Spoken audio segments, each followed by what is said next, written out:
Nicaraguan journalist Ricardo Borge had been living in fear, certain he was about to be thrown into prison.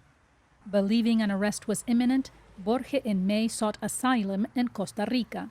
La policía del régimen de Daniel Ortega, The police from the Daniel Ortega regime were repeatedly coming to my house. Faced with the uncertainty of what could happen, my family and I decided that it was best to leave Nicaragua for my physical safety. In Nicaragua, Borge worked for the media outlet Telenorte.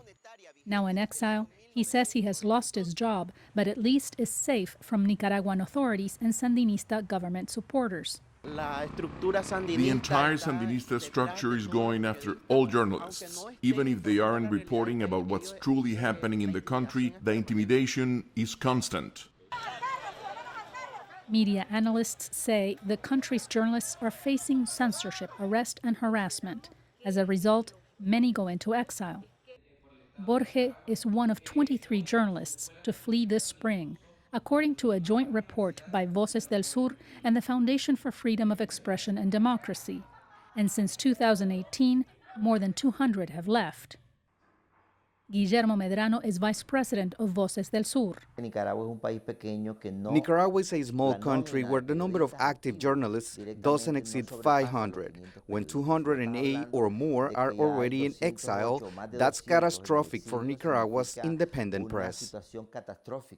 But Medrano sees a bigger challenge ahead.